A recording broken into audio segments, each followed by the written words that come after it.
Good morning students, welcome back to my YouTube channel commerce with Rahul sir. कैसे हैं आप लोग?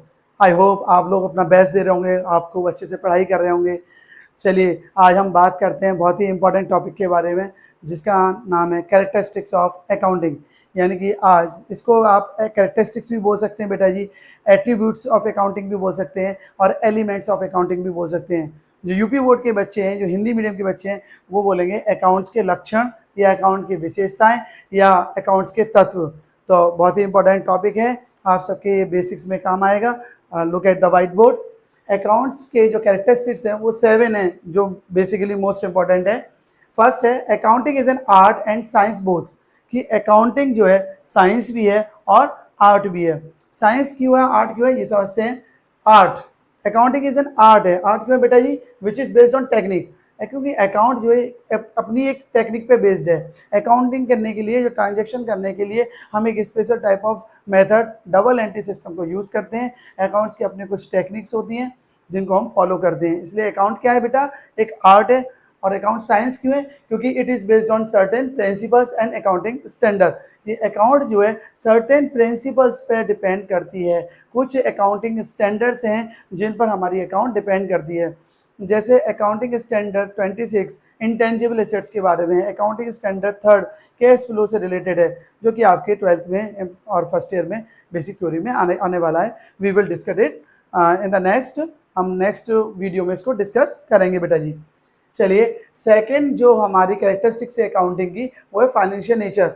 Accounting records only financial transaction and economic transaction, कि account जो है बेटा जी केवल फाइनेंशियल ट्रांजैक्शन को, या यूँ कह सकते हैं आप कि इकोनॉमिक ट्रांजैक्शन को ही रिकॉर्ड करती है। अकाउंट्स के अंदर हम नॉन फाइनेंशियल या नॉन इकोनॉमिक ट्रांजैक्शन को रिकॉर्ड नहीं करते हैं। इकोनॉमिक और नॉन इकोनॉमिक आपको क्लियर होगा।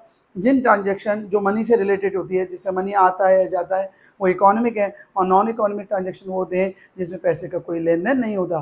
तो अकाउंट में हम केवल वही ट्रांजैक्शन को रिकॉर्ड करते हैं जो मनी में मेजर हो सकते हैं। थर्ड बेटा जी इंपॉर्टेंट है, recording in terms of money. Account के अंदर जितने भी हम फाइनेंशियल ट्रांजैक्शन को रिकॉर्ड करते हैं वो केवल मनी के टर्म्स में ही, in terms of money, money के टर्म्स में ही रिकॉर्ड कर सकते हैं।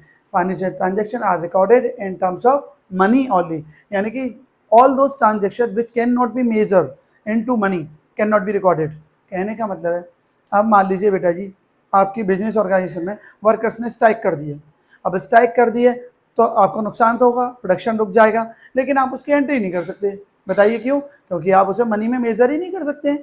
आप उसको मनी में मेजर नहीं कर सकते। कितने, मान लो वर्कर ने 4 दिन, 5 दिन, 6 दिन, कितने दिन के लिए स्ट्राइक करी, तो भले ही 1 घंटे के लिए स्ट्राइक करी, आपका 1 घंटे का प्रोडक्शन रुका, उससे आपको लॉस हुआ, पर आप उसे एग्जैक्टली मेजर नहीं कर सकते हैं कि कितने अमाउंट ऑफ मनी का नुकसान हुआ। इसलिए वर्कर्स के बीच में कन्फ्लिक्ट, लड़ाइयाँ होती हैं, एम्प्लॉयज़ और मैनेजमेंट में कन्फ्लिक्ट्स हो जाते हैं। तो इन सब की हम एंट्री बेटा नहीं करते हैं, वेदर बिकॉज, क्योंकि इससे बिजनेस को लॉस तो होता है, पर we are not exactly measure it in terms of money.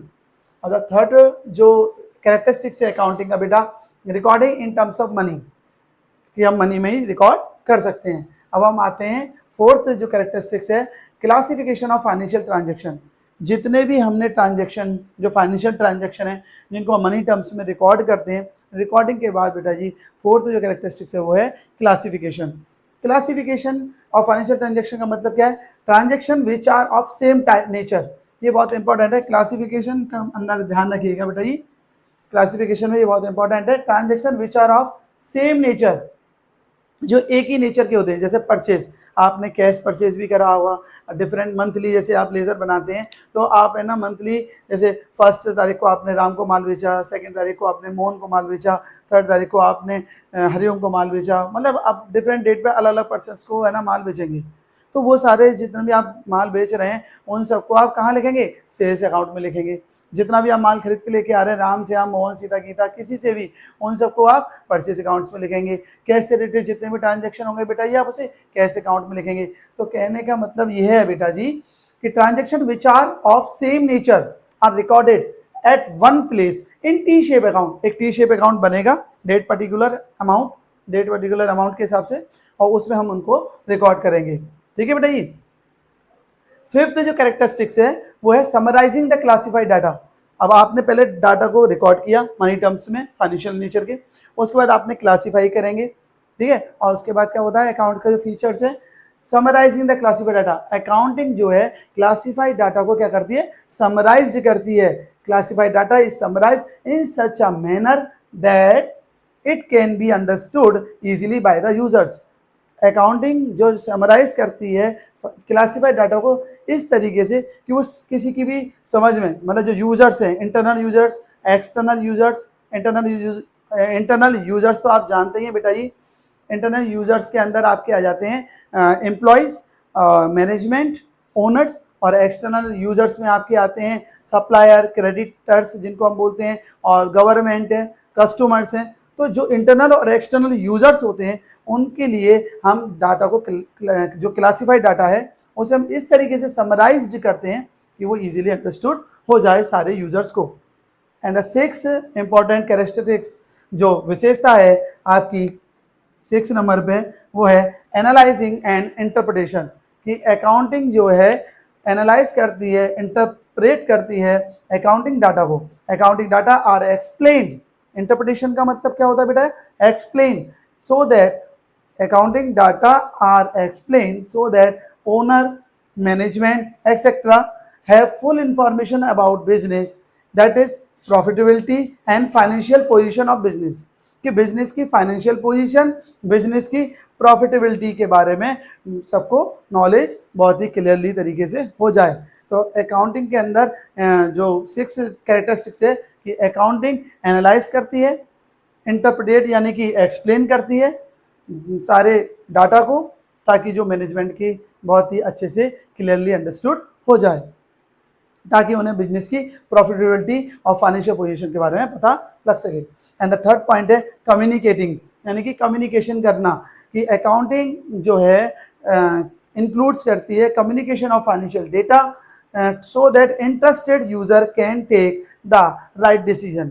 कि अकाउंटिंग का जो 7 कैरेक्टरिस्टिक्स है कम्युनिकेशन, कि अकाउंटिंग जितने भी डाटा है जिसको आपने एनालाइज करा है, एक्सप्लेन किया है, इंटरप्रेट किया है, उसको आपको जो फाइनेंशियल यूजर्स हैं उनको कम्युनिकेट करना होता है so that they can take the right decision at the right time, that business can grow. I hope you will understood all the characteristics of attributes or elements whether which is given in the question, meaning is same। आप लोगों को clearly understood हो गया होगा कि account का meaning जो आपका है, अकाउंट के कैरेक्टरिस्टिक्स आपको बहुत अच्छे से क्लियर हो गया होगा आई होप। तो अगर if you have any doubt then comment me, and please बेटा इसको आप सारे नोट्स का स्क्रीनशॉट ले लीजिए, ये आपके बहुत ही अच्छे नोट्स होने वाले हैं और एग्जाम में आपके लिए बहुत ही हेल्पफुल रहेंगे।